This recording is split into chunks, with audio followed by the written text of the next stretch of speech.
Hello and welcome to my first video where I'll be discussing some aspects of point pattern analysis. Before that, I'd like to introduce myself to you. My name's Kirk Moloney and I'm currently Professor Emeritus at Iowa State University, which is in the middle of the United States, fairly close to Chicago and Minneapolis, if you know where those are, and that helps orient you to where I live currently. My research interests are really broad. I'm really interested in spatial ecology and also which is quite relevant to this set of tapes, but I'm also very interested in plant population and community dynamics, as well as in invasive species. Before we begin talking about some of the more technical details about point pattern analysis, I'd like to give you a bit of background of myself so that you have an understanding of sort of my sort of field of study, what I'm interested in, and how I got to where I am today.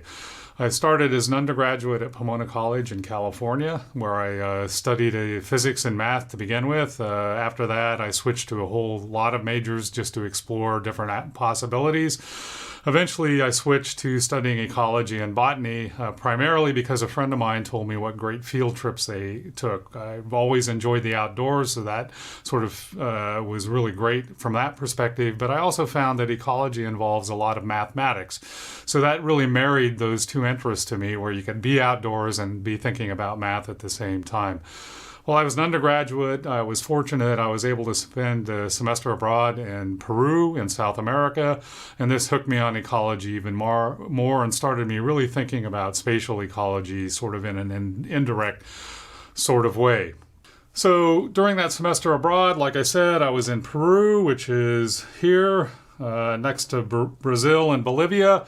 And where I spent most of my time there was in a really small village called Tuxtla, Peru, which is seen here in the lower part of Peru. It was a very high Andean village at around 15,000 feet of elevation, which is around 4,500 meters. In order to get there, we had to go up a very broad river valley, which you can see here. So we went up in this direction to get to Tuxtla. It's an incredibly isolated place. We had to rebuild sections of the road to get there because it was just after the rainy season. And when I lived there, I saw only one motorized vehicle the whole time. The rest was alpaca and llama trains bringing supplies up and down the valley. It was a very interesting place to be. This shows one of the habitations in the valley. They're very widespread, made from adobe. And in this complex that you can see here, there were two households. Other households were maybe a kilometer away from this one. And so, again, it's very sparsely inhabited. It was a very interesting place to live, to see something about how people live under these kinds of circumstances. Here you can see in the slide them preparing potato fields. Again, here the main occupations were alpaca herding and llama herding and agriculture by potato. They couldn't grow anything else at this elevation because it was too high, other than in protected compounds. Here they're digging furrows on a really steep slope. It's impressive where they actually grow potatoes, and they're using implements that they've used for perhaps centuries. The thing that got me started thinking really seriously about ecology and spatial ecology in particular was seeing how they plow one area of the valley during 1 year, and then they let it lay fallow for about 7 years. This is called an andana system. You can see a more one area that has probably not been in agriculture over the past maybe 5 or 6 years. So in going from one area to another, you can see changes in what the natural vegetation is doing in a process of succession, where there is regrowth in the fields over that 8-year period, and this is what I studied while I was there. So there's a really strong spatial component to this, and also a really strong temporal component, which I found very fascinating. After I graduated from undergrad school, I spent 5 years working in non-academic jobs. I was kind of burned out on studying, and after a time I decided to go back to school and get a master's degree, which I did in the state of Vermont, which is on the East Coast. For my master's research wasn't done in Vermont. It was actually done on Whiteface Mountain in the state of New York. Whiteface Mountain is in the northern part of the state in the Adirondack Mountains, and is a very interesting area. Here I studied a phenomenon called fir waves that have a really strong spatial component, which is quite fascinating. Here you can see a ridge on Whiteface Mountain up here, where there's a western exposure, and you can note that there's some white bands running through the forest. These are basically edges of mortality of mature fir waves. These are fir wave edges that are produced by stress-induced mortality due to prevailing winds moving in this direction here. And so in the winter, this becomes very stressful because there's supercooled water that freezes on contact with the trees when they hit them. The leaves fall off, and the trees are susceptible to stress and die very quickly. In the wake of the mortality, if you go in the opposite direction, you can pass from where the edge of the wave is dying, and then you see regrowth and even age stands going from one wave edge to the next, studying succession, somewhat like what I saw in Peru, although a very different system. While I was here, I studied this phenomenon using transects, which you're probably familiar with, and these were done by starting at a wave edge and moving from one to the next, and then doing sampling along this perpendicular to that transect to get an image of what's going on at different stages in the event of progression. What I'll do is quickly just show you how this changes through time in terms of the forest itself. Here we see a wave edge, or close to a wave edge, where we have a mature forest, but you can see at the very left-hand side, and here there are dead tree trunks due to the stress. If you look on the ground, on the forest floor, you can see thousands of fir seedlings, which will be the next generation of plants. If you go only 10 or 15 meters further down from the wave edge, you will actually see a new developing stand of young fir trees that are quite scattered, or not scattered, but fairly dense in growth. You go 10 more meters down, this is probably a 10 to 15-year-old stand that you see here. This is looking straight through the forest. It's incredibly dense. You can almost not even walk through it. If you progress even a bit further, you get to an area that has a lot of self-thinning. Only the most vigorous trees, like the one you see here, are able to survive, and the smaller ones are being killed by being shaded out and being not very good at competing with the larger trees next to them. If you proceed down another 10 or 15 meters, you get to a mature stand where most of the young trees that died through thinning are on the forest floor. You have trees that are very stable in terms of growth for a number of years, and then eventually the fir wave edge will hit it. In fact, if you look in the picture right around in there, you can see a lot of dead standing trees that have been hit by another edge. So this was a study that was done for my master's. It was a very interesting period of time and got me thinking a lot more about spatial ecology. So after this, I went to study for a PhD at Duke University in Durham, North Carolina, on the southeastern coast of the U.S. There was a spatial component to my work here, but it was more experimental and on a much more constrained scale, where I was trying to determine the cause behind spatial distributions of a grass species growing in an old field. There was a lot of history on this because of work that had been done in the lab that I was studying in. So for this study, what I did was took a look at grass species that grew very densely in some of the field, but there was a really strong break where you had lots of really big plants here and essentially no plants of this species occurring there. And this was a very abrupt shift in its distribution. This was a topic that was quite interesting in ecology at the time, trying to determine whether or not these kinds of differences could be caused mostly by biological interactions, or whether this involved a lot of different components. And so the study that I did here took place in a grid again, with sampling at different positions. If you look at the density of the plant, you can see that the density starts intermediate, it drops off, then it becomes really dense, and then basically goes down to zero here. And so the goal was to determine what caused the break in here. Was it due mostly to changes in the soil structure, or did it have a large biological component? And so this was done using an experimental approach where we compared plots where the vegetation was removed and we planted seeds in here. And we had paired plots that actually had all the vegetation intact and planted the same seeds in these communities, and then compared the outcomes in the two.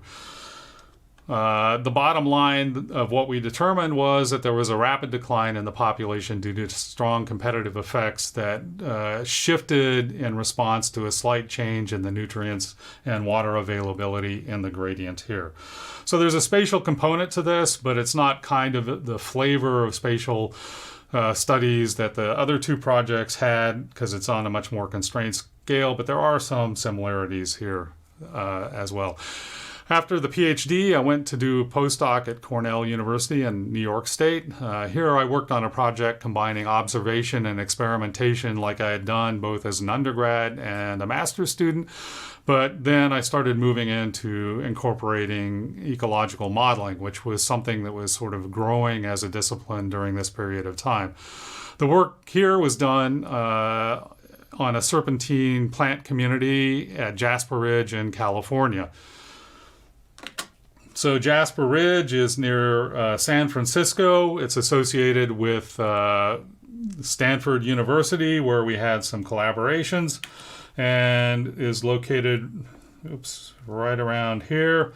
And so in this part of California over here. And this is a very interesting area. The serpentine grassland on Jasper Ridge is formed by metamorphic rocks. Serpentine soils are metamorphic and compound. This is right on the San Andreas Fault, so it made it quite an exciting place to work when you're thinking about the possibility of earthquakes occurring. The plant community is very fascinating here in that you can see the community we worked on, which was basically this area in here, where there are serpentine soils, and there's a really dramatic break between the serpentine soils and sandstone soils, which are on either side. The serpentine is made up of really small plants because it's a very low nutrient and somewhat toxic soil with asbestos and a lot of heavy metals. So plants that can be a meter tall on one side in the sandstone are maybe a few centimeters tall in the serpentine. This makes a really great model community to study for a number of reasons. One is that you can have around 15,000 individual plants in a square meter, so you can do a lot of community work on a very constrained scale. But what was really interesting to us in terms of the study that we did was that the distribution of plants is related to activity by gophers, which are animals that live totally below ground and build extensive burrow systems. When they dig up dirt for their systems, they put it on the soil surface, as you can see here, a number of gopher mounds. You can also see areas of gopher activity in the map over here where it's a little darker in this infrared image. The gopher mounds are maybe 15 centimeters high, but they're tall enough to completely bury the plant community, and so they can become revegetated. Again, succession occurring on here.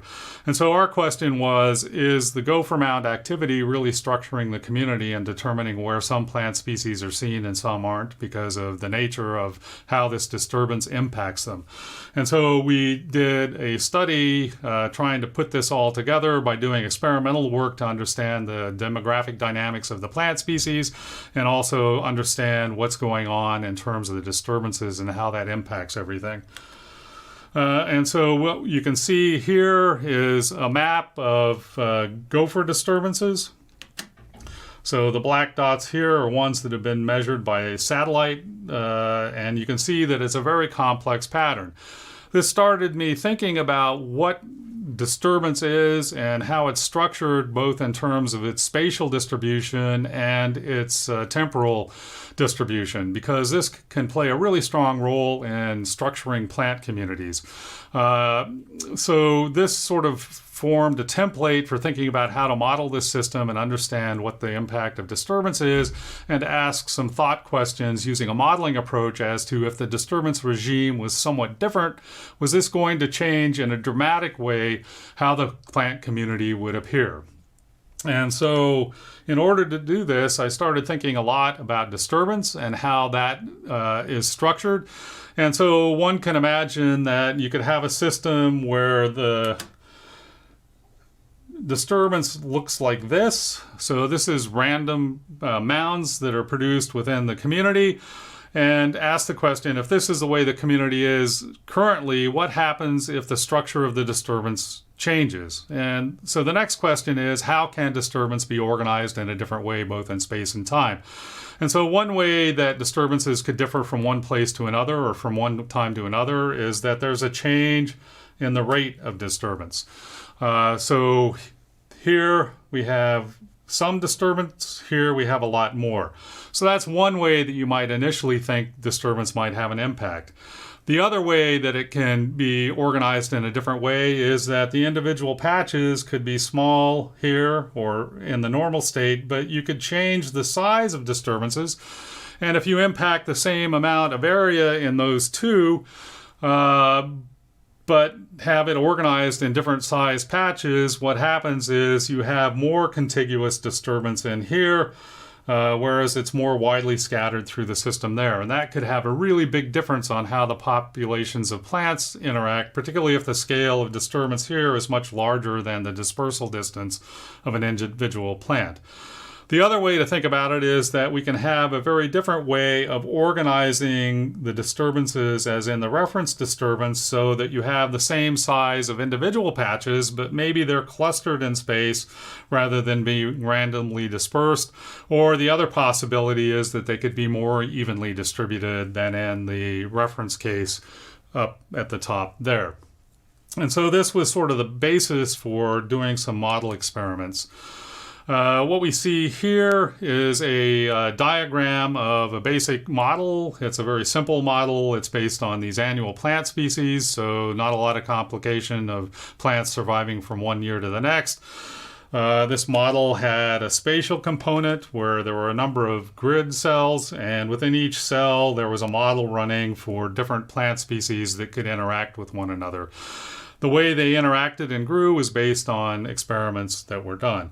Ultimately, what we did was use this model to study how changing the spatial and temporal structure of disturbance might influence the distribution of plants. We can see one example here where we have a disturbance regime there, and we have 3 different species that have different responses to disturbance and different ways of interacting with one another, where we have outcomes in the model of how they are distributed in space, and you can see it's really different depending upon how they respond to disturbance in each other. So this is just one example on this side of the diagram. What we see here is some plots of outcomes when we change the disturbance rate but leave the spatial structure of the disturbances basically the same.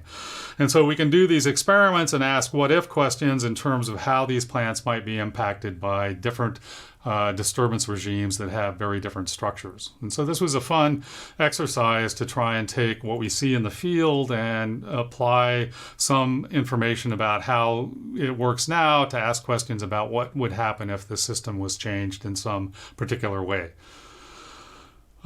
This work led me to future research, particularly once I became a faculty member at Iowa State, where I started to use point pattern analysis, which is what we will be discussing in future videos. Thanks.